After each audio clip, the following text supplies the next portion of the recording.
चौधरी, स्वागत है आपका हमारे नए show D code with Sudhir पर।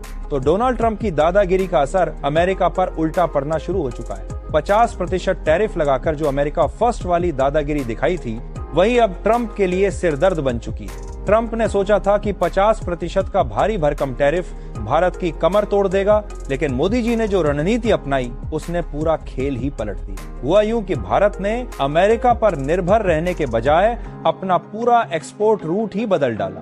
जो माल अब तक अमेरिका जा रहा था, भारत ने उसे दूसरे देशों में भेजना शुरू कर दिया है। वहीं नरेंद्र मोदी जी ने भी एक बार फिर साफ कह दिया कि अमेरिका चाहे जितने टैरिफ लगा ले, भारत अब उस दौर में नहीं है जब दबाव में आकर फैसले बदल ले। आज भारत दुनिया की चौथी सबसे बड़ी अर्थव्यवस्था है, न्यूक्लियर पावर है, स्पेस पावर है और तेजी से रक्षा निर्माण का हब बन रहा है। अगर किसी को लग रहा है कि भारत झुक जाएगा, तो ये उसकी सबसे बड़ी भूल हो सकती है। तो क्या है पूरी खबर बताएंगे, लेकिन उससे पहले यदि आप लोगों ने इस वीडियो को लाइक नहीं किया है तो अभी वीडियो को लाइक और हमारे चैनल को सब्सक्राइब कर दीजिए। तो चलिए वीडियो को शुरू करते हैं। तो दरअसल डोनाल्ड ट्रंप ने सोचा था कि भारत 50% टैरिफ की धमकी से डर जाएगा, मोदी घुटनों पर आ जाएंगे, फोन करके मिन्नत करेंगे कि साहब ये टैरिफ हटा दीजिए। लेकिन प्रधानमंत्री नरेंद्र मोदी जी ने पूरी दुनिया को संदेश दे दिया कि भारत किसी के रहमो क्रम पर नहीं, अपने दम पर खड़ा है। वहीं भारत ने ऐसा मास्टर स्ट्रोक चला है कि ट्रंप के 50% भारी भरकम टैरिफ का असर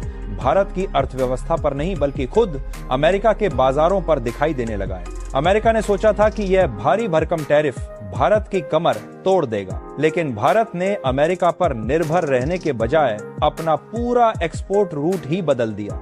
जो माल अब तक अमेरिका जा रहा था, भारत ने उसे दूसरे देशों में भेजना शुरू कर दिया है। सबसे हैरानी की बात यह है कि चीन, जो भारत का सबसे बड़ा दुश्मन माना जाता है, वहीं पर भारत का एक्सपोर्ट पहले से कहीं ज्यादा बढ़ गया है। रिपोर्ट के अनुसार सिर्फ एक महीने में चीन को भारत का एक्सपोर्ट करीब 18% बढ़ गया है। वहीं रूस में भी भारत के कृषि और फार्मा उत्पादों की मांग रिकॉर्ड स्तर पर पहुंच चुकी है। भारत के समुद्री उत्पाद, पेट्रोलियम, मसाले, फार्मा और टेक्सटाइल अब एशिया और यूरोप के दूसरे बाजारों में तेजी से बिक रहे हैं। गुजरात और महाराष्ट्र के बंदरगाहों से रोजाना हजारों कंटेनर निकल रहे हैं, जिनकी मंजिल अब अमेरिका नहीं बल्कि पूरी दुनिया है। वहीं इसके अलावा भारत लगातार नए नए देशों से ट्रेड डील कर रहा है और एक्सपोर्ट बढ़ा रहा है। लेकिन उधर देखिए, अमेरिका के बाजारों में भारतीय सामान की कमी दिखने लगी है और वहां की महंगाई लगातार बढ़ रही है। यानी पूरा खेल पलट चुका है।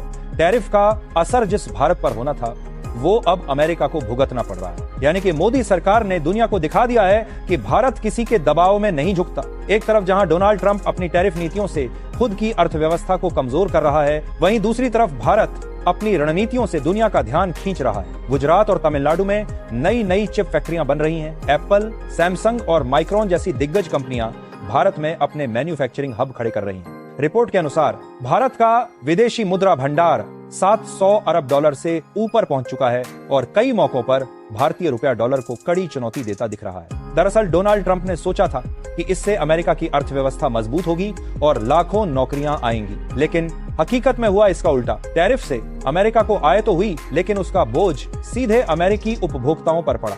कच्चे माल की कीमतें बढ़ी, कंपनियां घाटे में गईं और आम अमेरिकी नागरिक रोजमर्रा की जिंदगी में महंगाई की मार झेलने को मजबूर हो गया।